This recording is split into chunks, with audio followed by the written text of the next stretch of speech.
We are constantly dealing with the realities of a society that is growing more and more intolerant in terms of the voices that are more pronounced.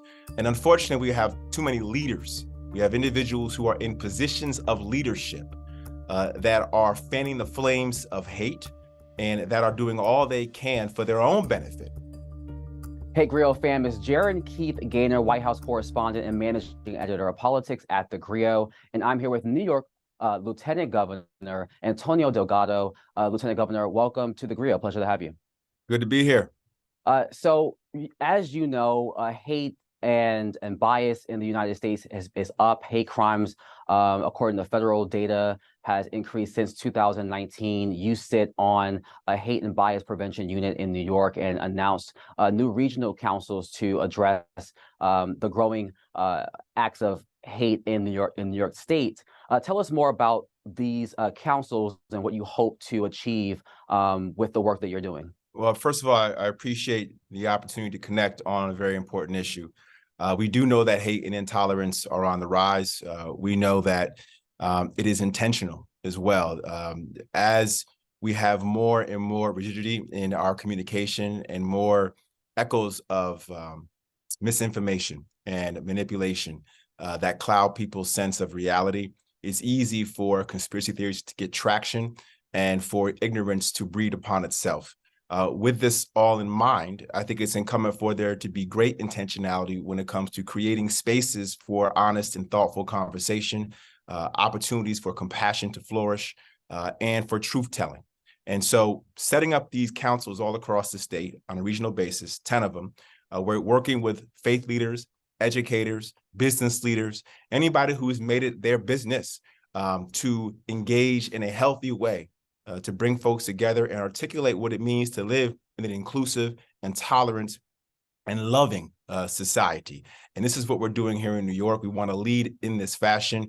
We're excited. All the councils have been created and rolled out over the last year. And now the next step is to do a community engagement with these councils in partnership and in collaboration with all the different actors from different constituencies coming together to think about what each community needs to foster a more positive environment, a more community-based space for conversation that isn't so rigid and isn't so tribal. That's the next step for us. And you, I can't have to acknowledge the fact that you are a Black man, Afro Latino to be exact. And how does this resonate with you personally, given that you do run, you are the head of this unit? And what are you hearing from stakeholders as you have been talking to them about these incidents of hate across the country, and most recently, as we saw in Buffalo last year? Yes, very personal for me. I have a very diverse background. I'm Black, I'm Cape Verdean, I have Latino roots as well. And my wife is Black and Jewish. Our children are Black and Jewish. So whether it's anti-Black, whether it's, anti-Jewish, we are constantly dealing with the realities of a society that is growing more and more intolerant in terms of the voices that are more pronounced. And unfortunately, we have too many leaders. We have individuals who are in positions of leadership that are fanning the flames of hate and that are doing all they can for their own benefit in order to ascend in power, to make sure people feel anxiety around the growing diversity of this country, as opposed to celebrating the diversity of this country and certainly the diversity of New York. So I have a personal point of pride when it comes to doing this work. As I travel across the state, I think what I hear more than anything is people want to believe that there's great effort being put into preventing these types of outcomes from happening in the first place, be that in our classrooms, be that in our community centers, be that in our faith-based institutions. We need to do more out front and not just react to these incidents. Certainly, we must be able to have that type of reaction and have task force for that purpose. But we also want to get out in front of it and make sure that we're building constructive conversations and honest dialogue along the way. And moving on to a different topic, New York has experienced a rise of migrants coming into the state. The White House announced work permits for Venezuelans, which will, I imagine, give New York State some relief. Can you talk to how you welcome this news and the kind of relief this will have for New York and the economy, especially? Yeah, the Biden's administration's decision to grant TPS status to the Venezuelans certainly is going to have a very demonstrable effect on our capacity here in New York to manage what is a very complicated and difficult situation.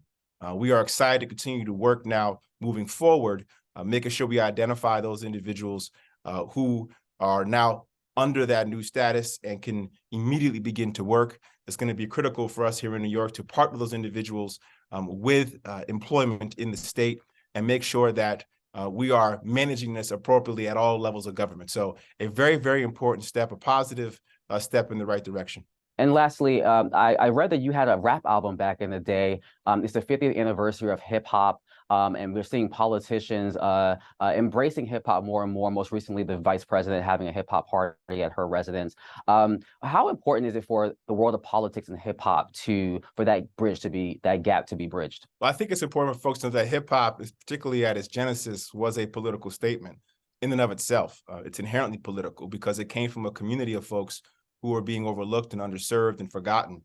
And the idea was to create and to tap into that universal power of creativity and agency to say, no matter what, we are still here. We will be seen, we will be heard, whether it's the graffiti writing on the train stations, whether it's the breakdancing, the fat shoelaces, the gold medallions, the big boom boxes, all of it was to be heard and to be seen.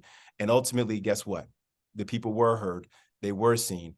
And not only are they being heard and seen, but now they're dictating culture, the world around. And I think there's a lesson in that. And for political purposes, it's incumbent upon us to appreciate that power and to know that that power is in every single one of us, and it can be utilized in any number of different ways, and not just in art, but in political action as well.